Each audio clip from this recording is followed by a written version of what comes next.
High Representative Josep Borrell, Joseph, my friend, for traveling to Washington today for a meeting of the U.S.-EU Energy Council. The timing could not be more important. This is a pivotal moment. As President Biden and European Commission President von der Leyen described in their joint statement just a couple of weeks ago, we're working together right now to protect Europe's energy supply against supply shocks, including those that could result from further Russian aggression against Ukraine. Energy security is tied directly to national security, regional security, global security. Europe needs reliable and affordable energy, especially in the winter months. When Russia halted gas supplies to Europe over a dispute with Ukraine in 2009, people died from the cold. And when energy supplies fail, economies falter. We're determined to prevent that from happening and to mitigate the impact on energy supplies and prices should Russia choose to cut natural gas supplies to Europe more than it already has. For example, we're talking with governments and major producers around the world about surging their production and distribution capacity.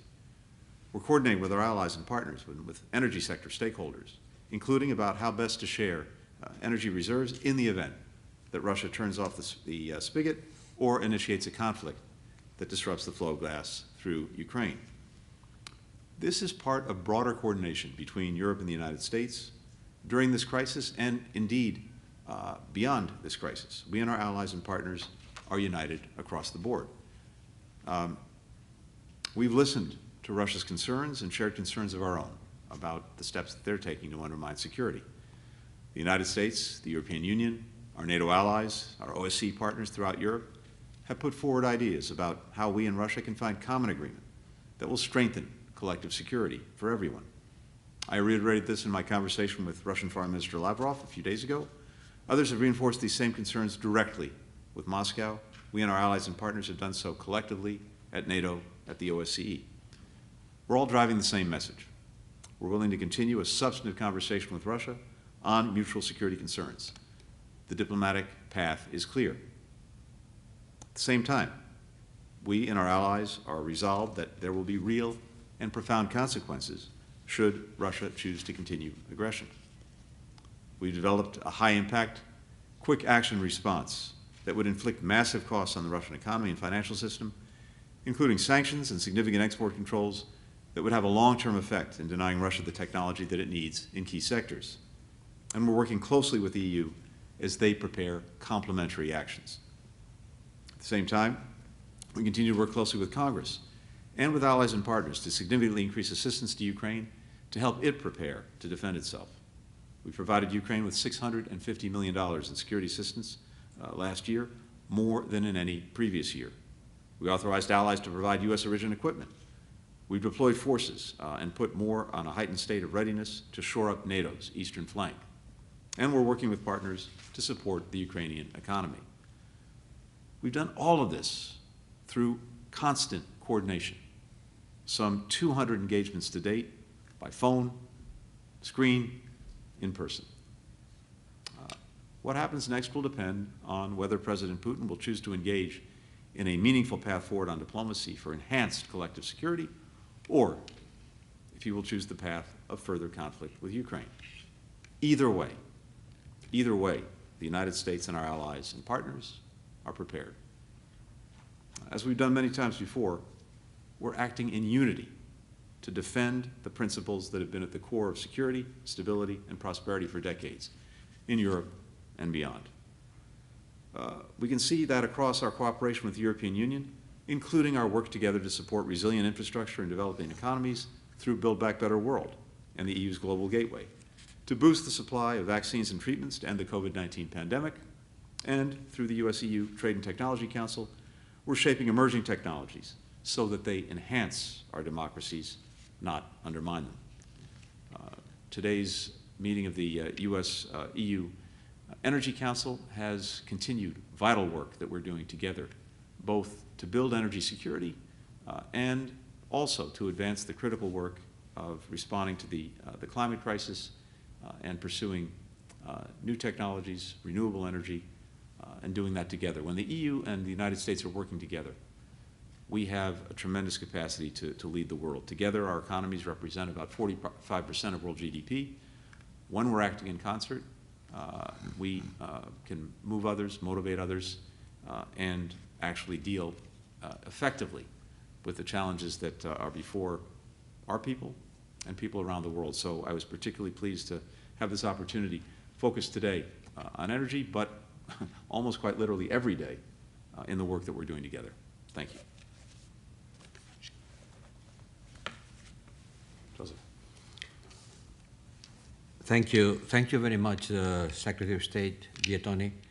It's great to be here in Washington again and to meet again also in person after we have been in close contact over the past weeks. As you have said, we have been on speed dial mode, and it's good because we have been coordinating a lot during those days. And today's discussion after our bilateral meeting has been about energy on the EU-US Energy Council, and this has demonstrated again our strong transatlantic unity on geopolitical questions and around climate and energy issues. This meeting could have not been more timely. This 9th meeting of the Energy Council after 4 years without meeting has been a good occasion to deal with the current circumstances of the threats that Russia is putting on the eastern borders of Europe.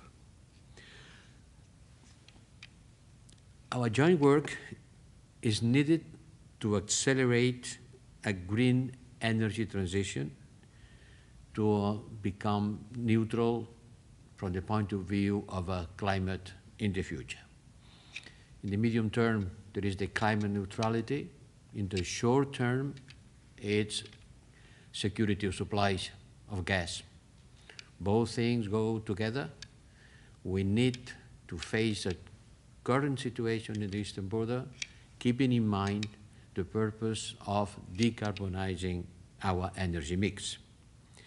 Because the only lasting solution to energy resilience, security, is going from fossil fuels to renewables. It is the best way of facing the challenge of climate change. Today, our environment is characterized by the geopolitical turbulence in the context of Russia and Crimea crisis. And energy issues are central to this crisis because Russia doesn't hesitate to use the significant energy supplies to Europe as a leverage for geopolitical gains. And when gas prices in the European Union have been increasing from 6 to 10 times higher than they were a year ago, 10 times higher than 1 year ago, this has a major impact on consumers and on the competitivity of the economy. That's why our immediate priority are to diversify the sources of energy, in particular the gas flows, to avoid supply disruption from our main supplier, who is Russia, and to ensure that the world energy markets will be liquid, competitive, and well supplied. Keep in mind that for Europe, our dependency from gas is about 95% of our consumption, oil 97%, coal 70%. These figures are a good indicator of the need of shifting our energy mix to renewables. Today, the Attorney, we have sent a strong message of our joint determination to bolster energy security in Europe and in our direct neighborhood. I'm thinking on Ukraine, but also on the Western Balkans. As to the current crisis around Ukraine, we have seen eye to eye our determination to give a united response to Russia's threats. This is our best asset. We have repeated our call to Russia to de-escalate. Our multi-layered diplomatic engagement will continue on various levels and in different formats, as bilateral contacts, the Normandy talks, the OSCE, and NATO. We certainly, at the European Union, we welcome the elements outlined in the US and NATO responses to the Russian demands. On European security coordination with the US and NATO, I think is exemplary and shows our unity and determination. We believe that the diplomatic way out of the crisis is still possible, and this is our clear and first priority, and that's what we are investing all our efforts. But at the same time, we remain firm in our resolve that further aggression against Ukraine would have, as the Secretary of State said, massive consequences. And we hope for the best, but we prepare for the worst. Should Russia continue on a path of aggression, the European Union and the United States actions will be closely aligned, including on sanctions. Let me stress how important is Ukraine for us. It's a strategic partner. We have been supporting Ukraine since Russia grasped Crimea with more than 17 billion euros. And this week we have been provided another 1.5 billion in macro-financial assistance. We are helping them in countering cyber and hybrid threats, strengthening the capabilities of the Ukrainian armed forces, and tackling disinformation. To conclude, let me express my appreciation to you, the Secretary of State, for the excellent cooperation over the last week in tackling so many challenges. And that's what we are going to continue doing. Thank you. We'll now take two questions. The first question goes to the BBC. Barbara Usher. Thank you. Good afternoon. A question about diplomacy for you, Mr. Blinken. The US and Europe are pushing Minsk as the solution, while Ukraine is completely against it. Do you still think a measure of autonomy for Donbass, the autonomy stipulated in the agreement, is the way to go? And a question for you, Mr. Borrell. You're welcome to comment on that as well, but with regards to security, does the EU agree with the US assessment that a potential imminent invasion of Ukraine is in the cards? If so, why isn't the EU raising the same alarm as the Americans? And if not, do you have a different assessment of the situation? Thank you, Barbara. I'm happy to start.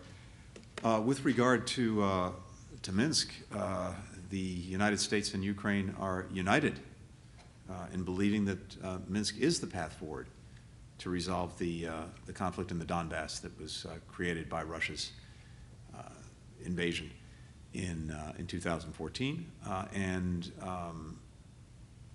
best way to restore Ukraine's border, to restore its sovereignty, as well as to uphold the rights of Ukrainian citizens, including those living in the Donbass. Repeatedly over the last years, Ukraine has sought to move forward with the implementation of Minsk. The Normandy format, as it's called, with France, Germany, Ukraine, and Russia involved, has been the principal vehicle for trying to advance that. I think if you look back over the requirements established in the Minsk agreements, 3 agreements over the course of several months, it is a fair assessment to say that Ukraine has sought to move forward on most, if not all of them, while Russia has made good on virtually none of its obligations under Minsk. But in all of my conversations with our Ukrainian counterparts, they remain committed to it. There was recently a meeting of senior officials in the Normandy format. Ukraine continues to put forward good faith ideas on how to move forward. Minsk does not spell out some issues of sequencing when it comes to the steps that the parties need to take. Ukraine has been approaching this in good faith. We have not, to date, seen Russia do the same. The agreements speak of special status for the Donbass, and I believe that with the appropriate sequencing, Ukrainians would be prepared to move forward. But again, the overall picture on Minsk since 2014 has been one in which Ukraine has sought to move forward on most of its requirements and commitments. Russia has not. So if Russia is serious about implementing Minsk, I think it will find a strong partner in Ukraine, and France and Germany are helping to lead this effort. There's supposed to be another meeting of in the Normandy format in the next couple of weeks. I hope Russia will demonstrate a seriousness of purpose. There are some near-term steps that could be taken to continue to build confidence toward the implementation of Minsk.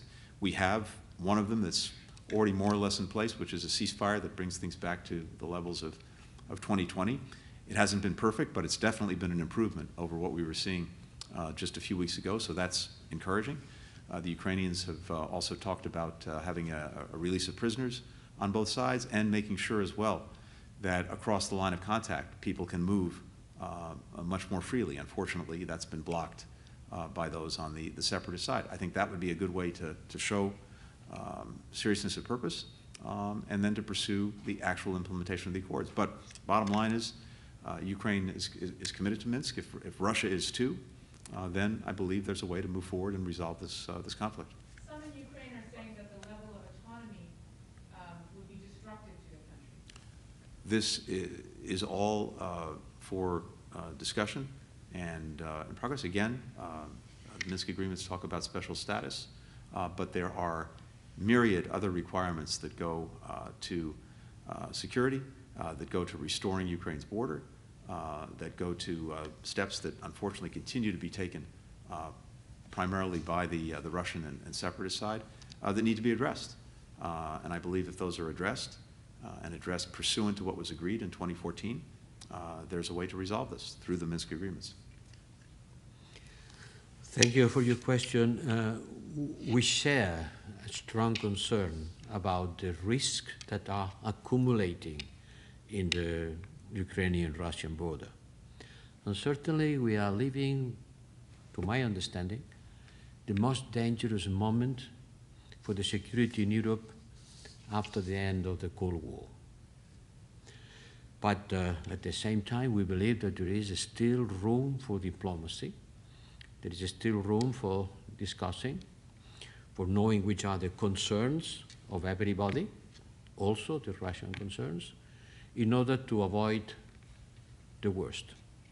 Be prepared for the worst and try to avoid it.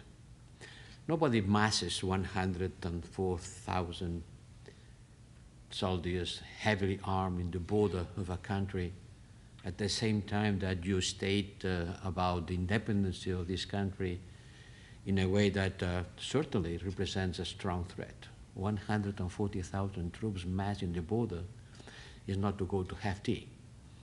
So we have to increase our efforts in order to avoid a big risk for the peace and security. I haven't finished yet.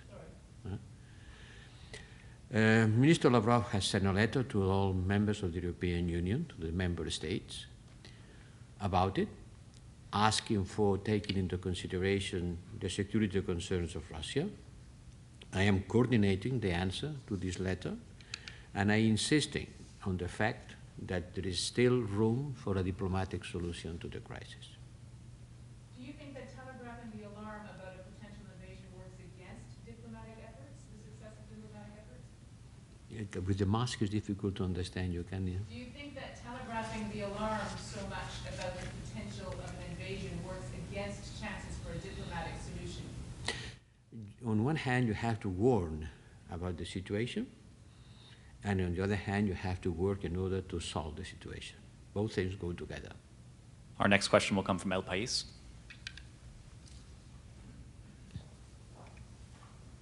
Thank you so much. I have a question for High Representative Borrell and also for Secretary Blinken. Speak louder because with the mask it's difficult to understand. Question for High Representative Borrell and also Secretary Blinken. It's pretty much a follow-up question, actually. The U.S. administration has been sharing to the public several pieces of intelligence information, or at least conclusions, and also specific sanctions regarding Russia's intentions and even how imminent an attack would be. Do you think this can create alarmism? And do you think this is the smart strategy? Thank you. First, let me say I've been reading El País very attentively, especially in recent days. This is not alarmism. This is simply the facts. We have to deal with the facts. We have to deal with the facts in the context of history, and we have to deal with the facts in making sure that we are fully prepared. And the facts are, as Joseph said, that we've seen over the last few months a massing of Russian forces on Ukraine's borders.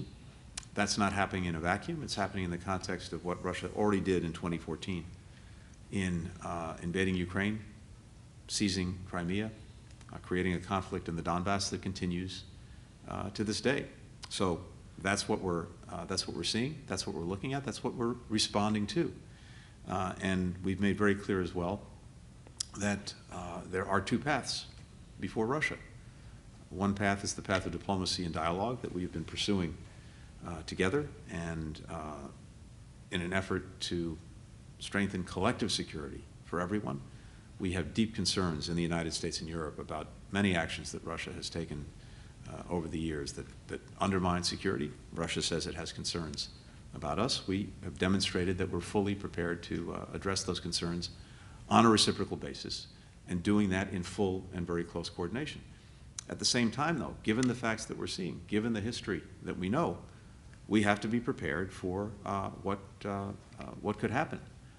We don't believe that President Putin has made a decision, but he has put in place the capacity, should he so decide, to act very quickly against Ukraine, and in ways that would have terrible consequences for Ukraine, for Russia, but consequences also for all of us, because these actions, this aggression, this threatened aggression against Ukraine, would undermine the core principles that were hard established after World War II and after the Cold War, that have helped to protect security, stability, peace and prosperity in Europe and beyond ever since. Principles like one country can't simply go in by force and change the borders of another. One country can't simply dictate to another its choices, its decisions, including about with whom it will associate. One country cannot exert a sphere of influence over its neighbors to try to subjugate those neighbors to its will.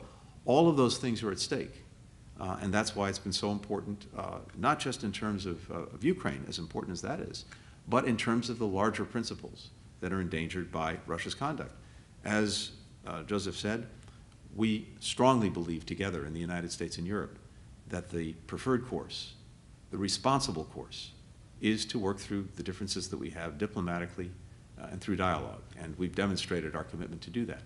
But equally, we are prepared if Russia chooses the path of aggression.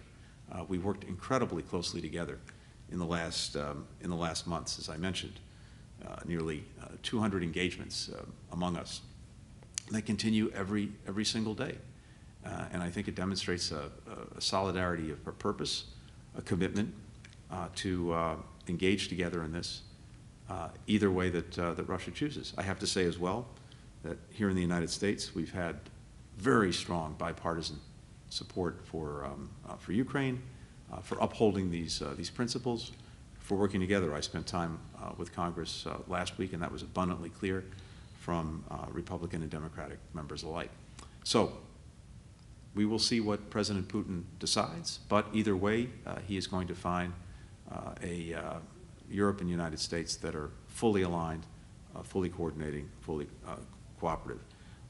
Last point I just make, you mentioned at the very beginning the disinformation campaign that we see Russia engaged in.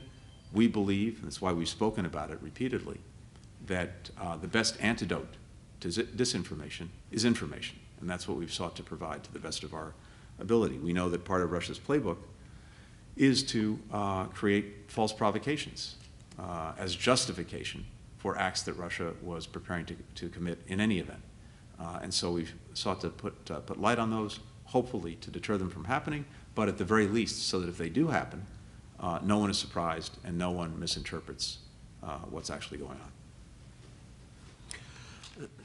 Well, at the beginning of the crisis, you remember, Tony, we had a phone call, and that's when I said nothing should be agreed about European security without the Europeans.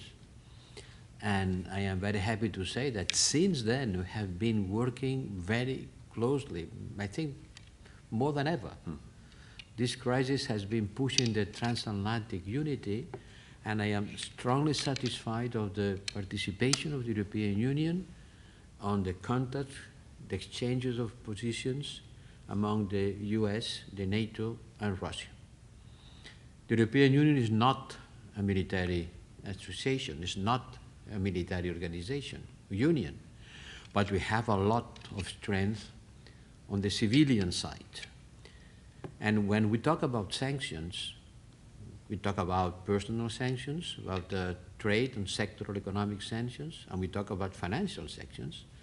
It has not to be interpreted as a threat. We are not threatening anyone, but we want to make clear which would be the consequences of some actions, because this is the deterrence part of the diplomatic talks.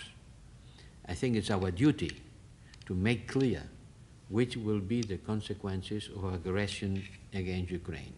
If it doesn't happen, good. And we will do everything on the diplomatic side in order to avoid it. But we have to be prepared to answer.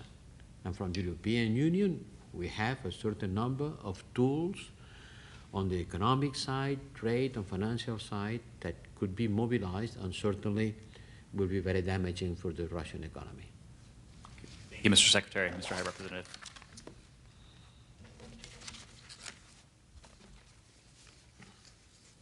Thanks, folks. Have a good afternoon.